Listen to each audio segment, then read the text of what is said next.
मुस्कुराता शांत चेहरा, मृदु स्वभाव, जिन्होंने अपने और गैरों में कभी किसी तरह का फर्क ना रखा हो, जिन्होंने जीवन के हर पहलू में अपना किरदार बखूबी निभाया हो। फिर चाहे एक चिकित्सक के रूप में अपना कर्तव्य पालन कर जनता के स्वास्थ्य को सर्वोपरि रखना हो, या जनता के प्रतिनिधि के रूप में अपनी सेवाएं प्रदान करना हो। जी हाँ, हम बात कर रहे हैं करौली धौलपुर सांसद डॉक्टर मनोज राजौरिया की।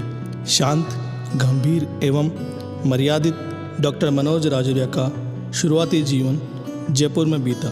पैसों के अभाव में कभी पढ़ने की रुचि को कम न होने दिया।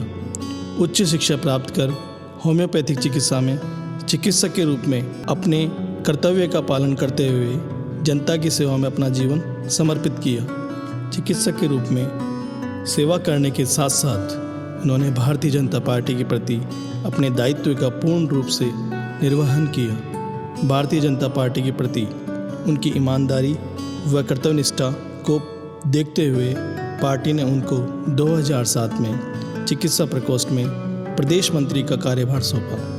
उनका जनता के प्रति सेवा भाव और उनकी लगन एवं मेहनत को नज़रअंदाज नहीं किया जा सकता। उनकी मेहनत और लगन को देखते हुए सन 2009 में भारतीय जनता पार्टी ने विश्वास जताया और लोकसभा चुनाव में करौली धौलपुर संसदीय क्षेत्र के प्रत्याशी के रूप में चुना।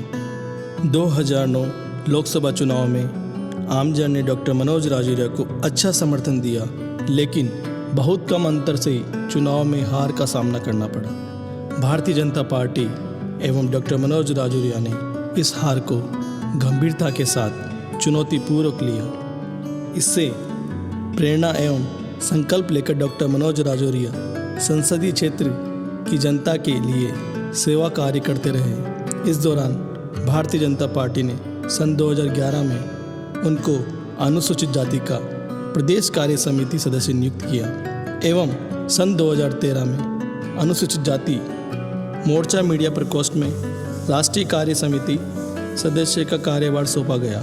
सबके प्रति प्रेम और अपनत्व का भाव रखने वाले डॉक्टर मनोज राजौरिया की ईमानदारी और कर्तव्यनिष्ठा को देखते हुए वर्ष 2014 में भारतीय जनता पार्टी ने फिर से करौली धौलपुर संसदीय क्षेत्र का प्रत्याशी बनाया और जनता ने अपने कर्मठ और कार्यकारी प्रतिनिधि के रूप में डॉक्टर मनोज राजौरिया को लोकसभा सदस्य के रूप में चुना।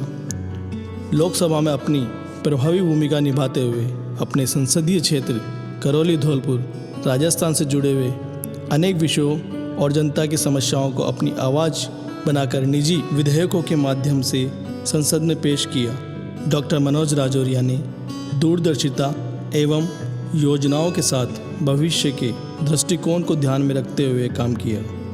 डॉक्टर मनोज राजौरिया की पिछले 5 वर्षों में संसदीय कार्यों में रुचि एवं जिम्मेदारी उनकी उपस्थिति से मालूम होती है। संसद में इनकी उपस्थिति राष्ट्रीय औसत उपस्थिति 80% की तुलना में 92% रही। सांसद डॉक्टर मनोज राजौरिया ने अपने क्षेत्र, राज्य, देश एवं आमजन के हित में राष्ट्रीय औसत पूछे गए प्रश्नों 292 की तुलना में लगभग 2 गुना 422 प्रश्नों के माध्यम से सक्रिय प्रहरी के रूप में कार्य किया। 282 विषयों पर वाद विवाद के माध्यम से जनता की समस्याओं को सदन में रखने का हर संभव प्रयास किया। साथ ही सांसद के रूप में अपनी जिम्मेदारी निभाते हुए अपने संसदीय क्षेत्र, राज्य एवं देश को महत्वपूर्ण विषयों पर संसद में उठाया।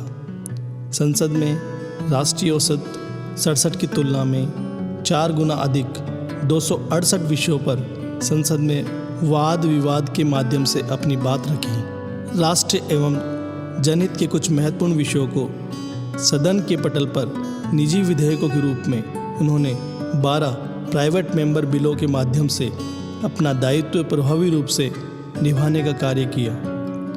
सांसद डॉक्टर मनोज राजौरिया ने संसद में प्रभावी भूमिका निभाने के माध्यम से संसदीय क्षेत्र का नाम एवं सम्मान बढ़ाया। सांसद डॉक्टर मनोज राजौरिया की मेहनत, लगन एवं कर्तव्यनिष्ठा को देखते हुए उन्हें संसद की स्वास्थ्य एवं परिवार कल्याण मामलों की स्थायी समिति, संसद की संस्कृति एवं पर्यटन मंत्रालय की परामर्शदात्री समिति, संसद की ऊर्जा विभाग संबंधी स्थायी समिति एवं शासकीय निकाय अखिल भारतीय आयुर्विज्ञान संस्थान जोधपुर के सदस्य के रूप में जिम्मेदारी दी गई। विभिन्न संसदीय समितियों के रहते हुए जिम्मेदारी पूर्वक अधिकतम बैठकों एवं कार्यों के सक्रिय रूप में भाग लिया एवं महत्वपूर्ण विषयों पर गहनतापूर्वक कार्य कर सुझाव दिए। सांसद डॉक्टर मनोज राजौरा ने राष्ट्रीय ही नहीं अंतर्राष्ट्रीय स्तर पर भी विभिन्न कार्यों के माध्यम से संसदीय क्षेत्र का प्रतिनिधित्व किया। यह कहना गलत नहीं होगा कि संसदीय क्षेत्र के विकास कार्यों के लिए डॉक्टर मनोज राजौरा ने जिस तरह भारत सरकार एवं राजस्थान सरकार के समन्वय से सक्रिय एवं सफल प्रयास करते हैं, उसी तरह अपने जीवन की आखिरी सांस तक अपने प्रांत और वतन के लिए इसी निष्ठा और निष्काम भाव से अपनी सेवाएं प्रदान करते रहेंगे।